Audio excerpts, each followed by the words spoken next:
Magandang araw mga bata! May bago na naman tayong kwentong tatalakayin ngayong araw. Ang kwentong ito ay tungkol sa alamat ng ampalaya.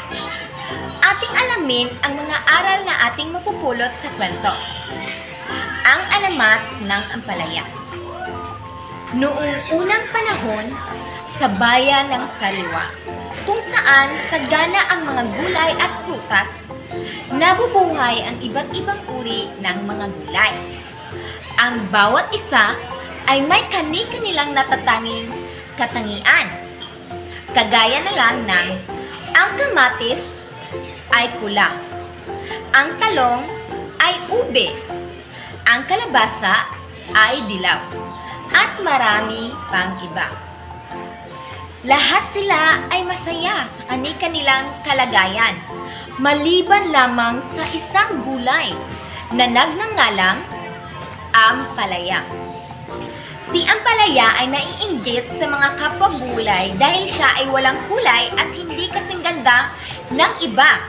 Hindi siya masarap kainin at hindi rin siya kaaya-ayang tingnan dahil dito. Siya ay laging nagmumukmok at nalulungkot. Isang gabi, habang natutulog ang lahat ng mga kasamang gulay, nagpasya si ampalaya na gumawa ng kakaibang plano. Ano kaya ito?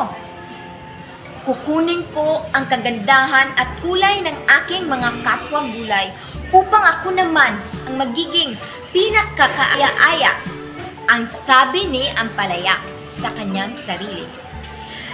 Dahan-dahan siyang lumapit sa bawat gulay at kinuha ang kani-kanilang natatanging katangian. Kinuha niya ang kulay-pula ng kamatis, ang pagiging malutong ng sitaw, ang amoy ng bawang, ang tamis ng kalabasa, at iba pang magagandang katangian ng kanyang mga kapwa gulay. Sa kanyang pag-alis, siya ay naging pinakamakulay at pinakamagandang gulay sa bayan ng Sariwa.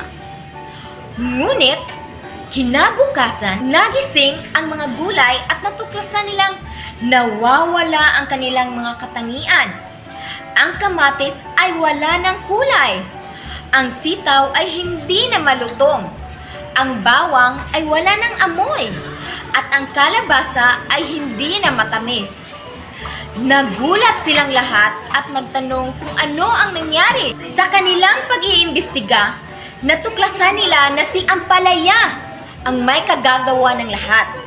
Kaya agad nilang isinumbong ang nangyari sa Bathala, ang tagapangalaga ng kanilang bayan. Labis na nagalit ang Bathala sa ginawa ni ampalaya. Bilang parusa sa iyong kasalanan at pagkainggit, babawiin ko ang lahat ng katangian na iyong ninakaw, ang sabi ni Bathala. At mula ngayon, ikaw ay magiging mapait bilang paalala ng inyong ginawa. Sa isang iglap, bumalik ang mga katangian ng bawat gulay at si ampalaya ay naging mapait. Simula noon, ang ampalaya ay kilala bilang isang gulay na mapait, na siyang magsisilbing paalala sa lahat na ang kasakiman at pagkainggit ay may kapalit na kaparusahan. At iyon ang alamat ng ampalaya.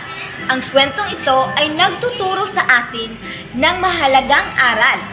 Matutong tanggapin at pahalagahan ang ating sarili at huwag magnasa ng pag-aari ng iba. At iyon lamang, maraming salamat. Hanggang sa muli, paalam!